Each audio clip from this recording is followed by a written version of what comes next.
Welcome back. We're here to preview Saturday afternoon's Premier League game between Swansea and Stoke.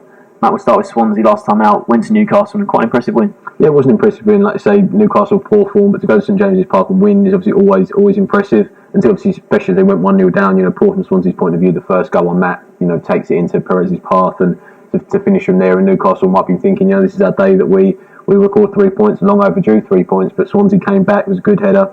Oliveira getting himself on the score sheet, which since he came in from Benfica on loan, he's struggled a bit, but I like him. He's big and powerful, Portuguese international, obviously. So I think Ronaldo's had some kind words to say about him in the past. He thinks he's quite a good player. So it was good to get on the score sheet. I think the second Swansea goal was fantastic. Wasn't it, the way Oliveira stepped over it? Sigurdsson, who has been great this season, I think a lot of assists, goals, and just swept it into the bottom corner. And Newcastle came back again. Obviously, it was Swansea's third goal as well. That was the big one. Poor from Newcastle again. I think Anita got beat down the right, wasn't it? And obviously played down and smashed into the middle for Cook to finish, and 3-1. Newcastle got a goal later. I think it was Sim de Jong, wasn't it, for 3-2. But as long as he held on to pick up all 3 points, and it's very impressive. The job that Monk's done there is incredible, and to go away from home to Newcastle and win is always impressive. Definitely, you talk about the job that Gary Monk's done. Certainly, I think he has to be in the running for Manager of the Year because it's a record points haul for Swansea already, and they've still got 4 games of the season to go. They were 47 last season. They were 47 going into that game. Now 50 points. They're on 8th in the table. 3 clear of Stoke, who they play here. They look pretty solid for. 8th place would be good. They're 7 points behind Southampton in 7th, so they're probably not going to breach that gap. But an 8th place finish, considering the sort of season they've had, losing their star player Wilfried Bony in January, and I think we've talked many times about who they're going to sign this summer. They've certainly got money to spend. It'll be very interesting. I think you mentioned Sigurdsson there. I think when he had Bonnie, I think maybe when he had his best time was when he had Bonnie there, because Bonnie just attracts so much more attention, and Sigurdsson, the sort of player he is, finding little holes.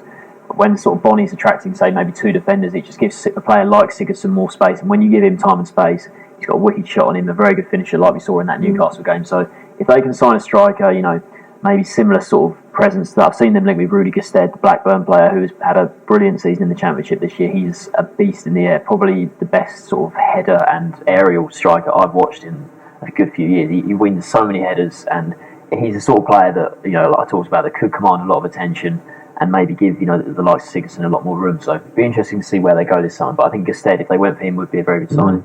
And you mentioned league position, so it's important, isn't it? They're 3 points above Stoke, like you mentioned, sitting in 8th. And if they can finish 8th, the top of sort of the rest of the league, isn't it? The top 7 is going to finish as the top 7. But if they can finish there, their forms this season at home have won eight times, 3 of the last 5 in the league they've won. And you sort of always fancy that they might have a drop in form at some point. They've had a couple of poor results, but they always seem to bounce back, don't they? You don't really see them losing 2 on the bounce and then drawing. They always return with a win. And like I say, standout players, Sigurdsson obviously comes to it. Ashley Williams is good at the back. Shelby's a good player, but it's such a team unit, isn't it? They play really good football, and Gary Monk has certainly got to be the Manager of the Year, especially if they finish 8th. Would be great.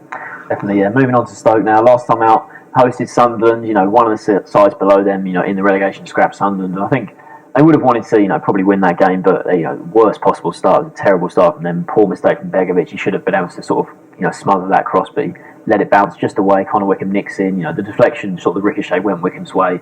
Stuck it inside the first minute, so it was a terrible start from them, but they responded pretty well. Charlie Adam again, another brilliant goal from him. We all know about the one at Chelsea, that's probably the goal of the season, the one he scored at Chelsea, but this one was, with his weaker right foot, just slammed it right into the top corner. Brilliant strike, and he almost won the game in the second half with another sort of long range effort. He's having a really sort of good month, Charlie Adam, and he's a very good technical player. When he came up to the Premier League with Blackpool, I think it's about 4 years ago now, he was fantastic. Obviously it didn't work out for him at Liverpool, but now he's started to sort of find his feet again at Stoke, and he's a quality player. Sort of what he does in midfield and the goals he's been scoring recently, absolutely fantastic. And Stoke, on the whole, they're sitting there 9th.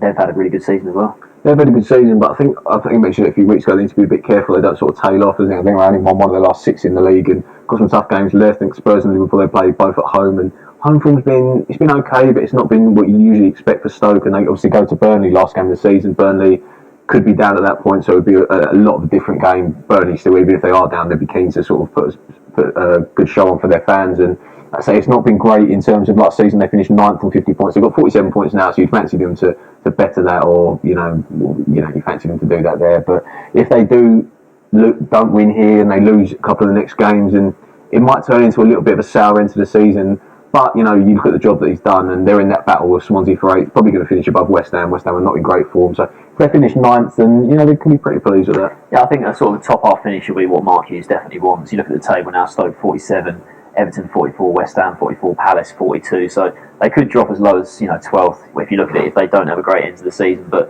I think both of these sides going into the final 4 games of the season will reflect on this. They'll both be quite pleased with the seasons they've had, certainly, and both teams definitely fancy to win this one. What's your score prediction? I'll fancy Swansea here, to be honest. I mean, at home, obviously, they've been good. That standard result, they got hammered by Chelsea. Was it 5-0 or something at home? But apart from that, they've been pretty good, won 8 times. And I fancy them to just nick this 2-1 Swansea. 2-1. I'm going to go for a draw here. I think Stoke, they've drawn 2 of their last 3, and they're sort of a bit of a draw specialist, aren't they, Stoke? So I'm going to go for a 1-1 draw here. So we've got 1 Swansea win and a draw. Thanks for watching.